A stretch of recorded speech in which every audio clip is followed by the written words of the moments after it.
This is my husband, Tim. Always better to introduce our spouses first. He was our logistics director this last year. I'm Sharon Francis, and we're from California. I don't speak a lot about the race to other race directors. I usually speak to Rotary clubs and families about why they need to get involved with our event. So I was honored to be asked to speak with you today because of the race that I helped to create 3 years ago with the assistance of our board. And like some of you who have nonprofits, maybe you were putting on a charity dinner and it took a ton of time, it only raised a few $1,000s, and families and kids didn't get to experience it.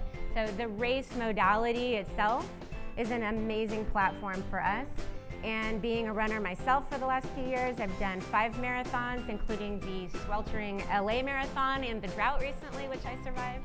Big Sur with my husband, and a lot of half marathons, which are more of our favorite. We felt like we had learned a lot from doing those in order to approach our board to say, hey, we think we can do this. And they all thought we were crazy, because in their minds, and none of them were runners except for maybe one of them, they thought, how can you, as a person who already has your own business, dedicate the time to do this? And one of the reasons that I knew I could was because I had networked with my local timer, Josh Spiker. I think some of you know him, and he owns a running store as well. And he gave me a ton of advice, and that was very, very helpful. And the first huge bit of advice that he gave me was RunSignUp. And so I was super happy that Josh turned me on to that, because I really could have either wasted a lot of time or burned out trying to figure out other sites.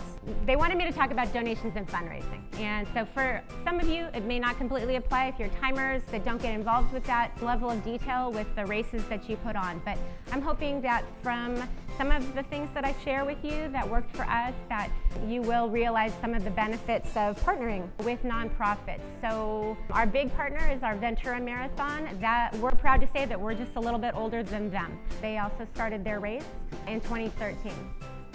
So this is what I'm going to talk about. Benefits of charity partnering, charity race examples, fundraising both online and offline, how that works. The RunSignUp donation platform, I'll touch on it a little bit, the power of teams and how those can help your race. And then of course we'll do Q&A in the group. So the Autism Society mission. First of all, I like to start out every presentation just by asking, raise your hand if anyone knows anyone with autism or Asperger's. Raise them high. Oh wow, you guys are the best audience I've ever had. So I've been involved in this field for about 22 years with individuals with special needs. And as the slide shows, the Autism Society's mission is to improve the lives of all affected by autism. In the US, it now affects autism or autism spectrum disorder now affects 1 in every 68 individuals born. It affects boys 80% more. So for every 5 individuals, there are 4 boys and 1 girl. And about 30% of the individuals with autism have seizures. So how does this relate to a race? It doesn't, but it relates to my race, because this is the only race in our area that is not an awareness walk. We specifically created it to be a competitive event that also was family friendly, because for awareness walks, you end up having people with those conditions or supporters come out for those, but you aren't actually educating, in my opinion, the community at large. They're not attracted to your event unless they're immediately related to it or have a friend with that condition. So our race, we nicknamed the Ought to Run. It's oftentimes mispronounced as auto run, and it drives me nuts. But the Ought to Run, meaning autism, and that it's a running event, was created 3 years ago. Again, with the slide, 3.5 million people in the US have autism, $250 billion per year spent on services. And my last little PSA is with the Autism Society of America. You can go to their website, autism-society.org, to learn more, but these are their main focus areas. And the group that I belong to is one of only 100 recognized affiliates in the US. And we're the only ones doing this kind of a race. And I wasn't even supposed to be here speaking to you guys, because when they first asked me to come, I said, I'm not going to fly all the way out to Philly for a 45-minute discussion.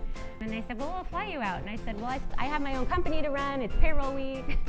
And then the Autism Society of America, their conference is in a couple days, and then they asked me to come and speak about the Ought to Run as well. So if it weren't for RunSignUp, again, it's not a big PSA here today for that, but our race wouldn't have even gotten off the ground.